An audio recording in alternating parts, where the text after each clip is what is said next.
مالک اللہ، میرا رازق اللہ، میرا محافظ اللہ، میرا مددگار اللہ، میرا پشت پناہ اللہ، میرا دوست اللہ. یہ دوستی ہے اللہ کی جو لب لباب ہے، حاصل ہے ایمان کا. اسی کا نام ولایت ہے. اولیاء اللہ کے سروں پر سینگ نہیں ہوتے. جس کے دل میں ایمان راسخ ہو چکا ہو وہی اللہ کا ولی ہے. جسے اللہ پر یقین ہو چکا ہے وہی اللہ کا ولی ہے. جسے یقین ہے اللہ میرے ساتھ ہے، میرا مددگار، میرا پشت پناہ، میرا ساتھی، میرا دوست، میرا محبوب، میرا محب. اللہ اہل ایمان سے محبت کرتا ہے. واللہ یحب الصادقین. ان اللہ یحب الذین یقاتلون فی سبیلہ صفا کانہم بنیان مرصوص. اللہ محبت کرنے والا، اہل ایمان محبوب، اور اہل ایمان محبت کرنے والے اللہ محبوب. والذین آمنوا اشد حبا للہ. آپ تصور کیجئے جسے یہ رشتہ ایمان یا رشتہ ولایت حاصل ہو جائے، الا ان اولیاء اللہ لا خوف علیہم ولا هم یحزنون. آگاہ ہو جاؤ، اللہ کے دوستوں کے لیے نہ کوئی خوف ہے نہ کوئی حزن ہے. اور میں بیان کر چکا تھا خوف اور حزن کے خاتمے ہی کا نام امن. زوال خوف، زوال حزن. یہ خوف اور حزن کیوں آتے ہیں بار بار؟ اللہ تخافوا ولا تحزنوا، دونوں آگے. الا ان اولیاء اللہ لا خوف علیہم ولا هم یحزنون، پھر وہی دو. وہ کیوں ہے؟ خوف ہوتا ہے کسی مستقبل کی بات کا، یہ نہ ہو جائے، وہ نہ ہو جائے، یہ نقصان نہ پہنچ جائے، یہ تکلیف نہ ہو، یہ غضب نہ آ جائے. خوف ہے مستقبل سے. حزن ہے یہ کیوں ہوا، یہ نہیں ہونا چاہیے تھا، یہ میرا فلاں چیز میرے ہاتھ سے جاتی رہی، فلاں موقع نکل گیا، اور بیٹھے ہوئے ہیں اندر ہی اندر کوڑ رہے ہیں. صدمہ ہے اور رنج ہے.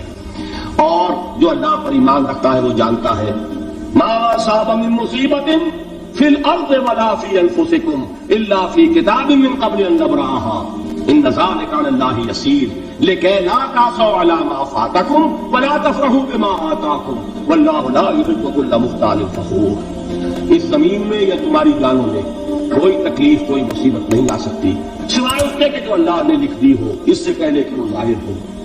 جس کو یہ حقیقت معلوم ہو گئی اس کو یہ طرز عمل اختیار کرنا چاہیے. جو چیز چھین جائے، جاتی رہے، چھوٹ جائے، اس پر افسوس نہ کرو. کس نے چھینی؟ دوست نے. دوست کے فیصلے پر شکایت. دوستی کو بٹا لگا رہے ہو. سرے تسلیم خم ہے جو مزاج یار میں آئے. اگر دوستی ہے تو پھر تو تمہیں گردن جھکانی چاہیے کہ ہر ساتھی ہماری عین الطاف، جو بھی میرا ساتھی میرے پیالے میں ڈال دے اس کا کرم ہے. جو اس کی طرف سے آئے اس پر کوئی رنج نہیں، کوئی صدمہ نہیں، کوئی غم نہیں، کوئی شکایت نہیں، کوئی شکوہ نہیں. اور جو ہوگا وہ اس کے اذن کے بغیر نہیں ہوگا، اور اس کا اذن ہوگا تو یقیناً میرے لیے خیر ہی خیر ہے. چاہے وہ ناگوار شے ہو، بظاہر مجھے اچھی نہ لگ رہی ہو، میری شارٹ سائٹڈنس میں مجھے وہ نظر آ رہی ہے کہ میرے لیے بری ہے، لیکن قرآن نے کہا ہے آسان تکرہوا شیئا وہو خیر لکم وآسان تحبوا شیئا وہو شر لکم واللہ یعلم وانتم لا تعلمون. ہو سکتا ہے تم کسی چیز کو ناپسند کرو، درحال کہ اسی میں تمہارا خیر ہو، اور ہو سکتا ہے تم کسی چیز کو پسند کرو، درحال کہ اس میں تمہارا شر ہو. اللہ جانتا ہے، تم نہیں جانتے. جب مجھے یہ بات معلوم ہو گئی میں نے اپنا معاملہ اللہ کے حوالے کیا. شکر تم پہ تو مایا خیش رہا اتانی حساب کم و بیش رہا. اے رب جو تو چاہتا ہے وہ ہو. تیرے علم میں جو شے میرے لیے خیر ہے وہ ہو جائے. میری کوئی پسند نہیں، میری کوئی چاہت نہیں. یہ ہے راضی برضائے رب. اکبر الہبادی نے اسے کہا ہے رضائے حق پہ راضی رہ. یہ حرف آرزو کیسا؟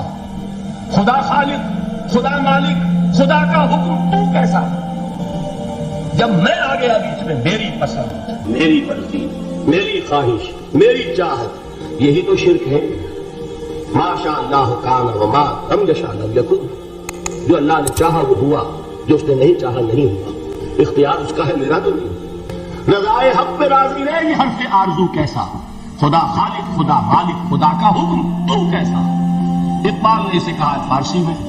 اب آپ کہیں اس کا ترجمہ بھی کرو تو وہ مجھے ذرا اس وقت کچھ بہت ہی بدذوقی کسی بات نظر آئے گی. جائیے پوچھئے کسی سے جسے فارسی آتی ہو. برو کشید ز پیچا کے ہست بود مرا چوک دہا کے مقام رضا کشود مرا. مجھے تو تمام پیچ و خم سے نکال دیا اس مقام رضا نے. میں راضی برضائے رب ہوں. جو فیصلہ اس